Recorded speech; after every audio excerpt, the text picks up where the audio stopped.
Genesis, the 40th chapter, and the first verse. Joseph explains two dreams. Later, two of Pharaoh's servants did something wrong to Pharaoh. These servants were the baker and the man who served wine to Pharaoh.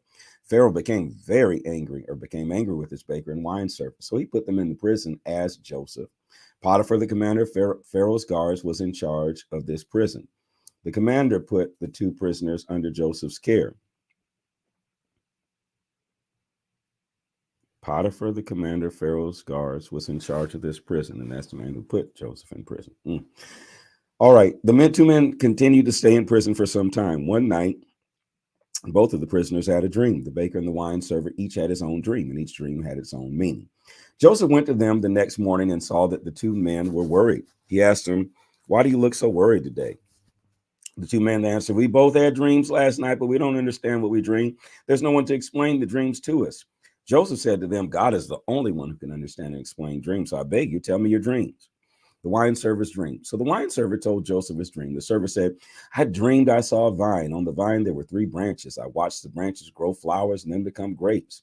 I was holding Pharaoh's cup, so I took the grapes and squeezed the juice into the cup. Then I gave the cup to Pharaoh." Then Joseph said, "I will explain the dream to you. The 3 branches mean 3 days. Before the end of 3 days, Pharaoh will forgive you and allow you to go back to your work. You'll do the same work for Pharaoh as you did before. But when you are free, remember me. Be good to me and help me. Tell Pharaoh about me so that I can get out of this prison. I was kidnapped and taken from the land of my people, the Hebrews. I have done nothing wrong. I should not be in prison." The baker's dream. The baker saw that the other servant's dream was good, so he said to Joseph, "I also had a dream. I dreamed there were 3 baskets of bread on my head. In the top basket, there were all kinds of baked food for the king, but the birds were eating this food." Joseph answered, "I will tell you what the dreams mean. 3 basket means 3 days. Before the end of 3 days, the king will take you out of prison and cut off your head. He will hang your body on a pole and the birds will eat it." Joseph has forgotten. 3 days later, it was Pharaoh's birthday. He gave a party for all his servants. At the party, Pharaoh allowed the wine server and baker to leave the prison. He freed the wine server and gave him his job back. And once again, the wine server put a cup of wine in Pharaoh's hand. But Pharaoh hanged the baker, and everything happened the way Joseph said it would. But the wine server did not remember to help Joseph. He said nothing about him to Pharaoh. The wine server forgot about Joseph. Genesis 41, Pharaoh's dreams. 2 years later, Pharaoh dreamed that he was standing by the Nile River. In the dream, 7 cows came out of the river, stood there eating grass. They were healthy, good-looking cows. The 7 more cows came out of the river and stood on the bank of the river by the healthy cows. These cows were thin and looked sick. The 7 sick cows ate the 7 healthy cows, and Pharaoh woke up. Pharaoh went back to sleep and began dreaming again. This time he dreamed that he saw 7 heads of grain growing on one plant. They were healthy and full of grain. Then he saw 7 more heads of grain sprouting, but they were thin and scorched by the hot wind. The thin heads of grain ate the 7 good heads of grain. Then Pharaoh woke up and realized it was only a dream. The next morning, Pharaoh was worried about these dreams, so he sent for all the magicians and wise men of Egypt.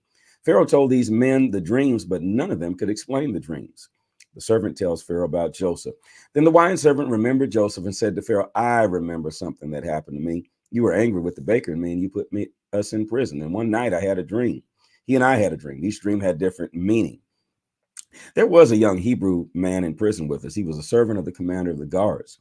We told him our dreams and he explained them to us. He told us the meaning of each dream. And what he said came true. He said I would be free and have my old job back, and it happened. He also said that the baker would die, and it happened. Joseph is called to explain the dream. So Pharaoh called Joseph from the prison. The guards quickly got Joseph out of prison. Joseph shaved, put on some clean clothes, and went to see Pharaoh. Pharaoh said to Joseph, "I had a dream and no one can explain it to me. I heard that you can explain dreams when someone tells you about them." Joseph answered, "I cannot, but God can explain the dream for you, Pharaoh." Then Pharaoh said to Joseph, "In my dream, I was standing by the Nile River. 7 cows came out of the river and stood there eating the grass. They were healthy, good-looking cows. Then I saw 7 more cows come up out of the river after them, but these cows were thin and looked sick. They were the worst cows I'd ever seen anywhere in Egypt. The thin, sick cows ate the first healthy cows, but they still looked thin and sick. Couldn't even tell that they'd eaten the healthy cows. They looked as thin and sick as they did in the beginning. Then I woke up. In my next dream, I saw 7 heads of grain growing on one plant. They were healthy and full of grain, and then 7 more heads of grain grew after them. But they were thin and scorched by the hot wind. Then the thin heads of grain ate the 7 good heads of grain. I told these dreams to my magicians, but no one could explain the dreams to me. What do they mean?" Joseph explains the dream. Then Joseph said to Pharaoh, "Both of these dreams have the same meaning. God is telling you what will happen soon. The 7 good cows and the 7 good heads of grain are 7 good years. And the 7 thin, sick-looking cows and the 7 thin heads of grain mean that there will be 7 years of hunger in this area. These 7 bad years will come after the 7 good years. God has shown you what will happen soon. He will make these things happen just as I told you. For 7 years, there will be plenty of food in Egypt, but then there will be 7 years of hunger. The people will forget how much food there had been in Egypt before. This famine will ruin the country. It will be so bad that people will forget what it was like to have plenty of food. Pharaoh, you had 2 dreams about the same thing. That means God wanted to show you that he is really going to make this happen, and he will make it happen soon.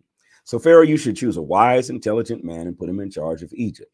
Then you should choose other men to collect the food from the people. During the 7 good years, the people must give them 1/5 of all the food they grow. In this way, these men will collect all the food during the 7 good years and store it in the cities until it is needed. Pharaoh, this food will be under your control. What kind of food is that that'll last 7 years? Then during the 7 years of hunger, some of that food's almost 14 years, there will be food for the country of Egypt, and Egypt will not be destroyed by the famine. This seemed like a very good idea to Pharaoh, and all his officials agreed. Then Pharaoh told them, I don't think we can find anyone better than Joseph to take this job. God's spirit is in him, making him very wise. So Pharaoh said to Joseph, God showed these things to you, so you must be the wisest man. I will put you in charge of my country, and the people will obey all your commands. I will be the only one more powerful than you. Pharaoh said to Joseph, I now make you governor over all of Egypt. Then Pharaoh took his special ring to Joseph. The royal seal was on his ring. Pharaoh also gave Joseph a fine linen robe and put a gold chain around his neck. Then he told Joseph to ride in a second chariot. Pharaoh's officials said, let him be the governor over the whole land of Egypt. Then Pharaoh said to him, I am Pharaoh, the king over everyone in Egypt, but no one else in Egypt can lift a hand or move a foot unless you say he can. Then Pharaoh gave Joseph another name, Zaphanath-Paneah. He also gave Joseph a wife named Asenath. She was the daughter of Potipharah, a priest in the city of On. So Joseph became the governor over the whole country of Egypt. Joseph was 30 years old when he began serving the king of Egypt. He traveled throughout the country of Egypt. During the 7 good years, the crops in Egypt grew very well. Joseph saved the food in Egypt during those 7 years and stored the food in the cities. In every city, he stored grain that grew in the fields around the city. Joseph stored so much grain that it was like the sands of the sea. He stored so much grain that it could not be measured. Joseph's wife, Asenath, was the daughter of Potipharah, the priest in the city of On. Before the first year of hunger came, Joseph and Asenath had 2 sons. Joseph named his first son Manasseh. He was given this name because Joseph said, God made me forget all my hard work and everything back home in my father's house. Joseph named the second son Ephraim. Joseph gave this name because he said, I had great troubles, but God has made me successful in everything. The famine begins. For 7 years, people had all the food they needed, but those years ended. Then the 7 years of hunger began, just as Joseph had said. No food grew anywhere in any of the countries in that area, but in Egypt, people had plenty to eat because Joseph had stored the grain. The famine began, and the people cried to Pharaoh for food. Pharaoh said to the Egyptian people, go ask Joseph what to do. There was famine everywhere, so Joseph gave the people grain from the warehouses. He sold the stored grain to the people of Egypt. The famine was bad in Egypt, but the famine was bad everywhere. So people from the countries around Egypt had to come to Joseph in Egypt to buy grain. Genesis 42, the dreams come true. During the famine in Canaan, Jacob learned that there was grain in Egypt. He said to his sons, why are you sitting here doing nothing? I've heard that there's grain for sale in Egypt. Go there and buy grain for us so that we will live and not die. So 10 of Joseph's brothers went to Egypt to buy grain. Jacob did not send Benjamin. Benjamin was Joseph's only full brother. Jacob was afraid that something bad might happen to Benjamin. The famine was very bad in Canaan, so there were many people from Canaan who went to Egypt to buy grain. Among them were the sons of Israel. Joseph was the governor of Egypt at the time. He was the one who checked the sale of grain to people who came to Egypt to buy it. Joseph's brothers came to him and bowed before him. Joseph saw his brothers and recognized him, but he acted like he didn't know them. He was rude when he spoke to them. He said, where do you come from? The brothers said, we have come from the land of Canaan to buy food. Joseph recognized his brother, but they didn't know who he was. Then Joseph remembered the dreams that he had dreamed about his brothers. Joseph said to his brothers, you've not come to buy food, you're spies. You came to learn where we are weak. But the brothers said to him, no, sir, we came as your servants. We've only come to buy food. We're all brothers. We all have the same father. We are honest men. You lying devil, you. We've only come to buy food, evil wretch. Then Joseph said to them, no, you've come to spy on us. And the brothers said, no, sir, We come as servants from Canaan. We're all brothers, sons of the same father. There were 12 brothers in our family. Our youngest brother is still at home with our father, and the other brother died a long time ago. But Joseph said to them, no, I can see that I am right. You're spies, but I will let you prove that you're telling the truth. In the name of Pharaoh, I swear that I will not let you go until your youngest brother comes here. One of you must go back to your younger brother while the rest of you stay here in prison. Then we can prove whether you're telling the truth or not. If you're not telling the truth, then by Pharaoh, I swear that you're spies. Then Joseph put them all in prison for 3 days. The troubles began. After 3 days, Joseph said to them, I'm a God-fearing man. Do this, and I will let you live. If you're honest men, one of your brothers can stay here in prison. The others can go and carry grain back to your people. But then you must bring your youngest brother back here to me. Then I will know that you're telling the truth, and you will not have to die.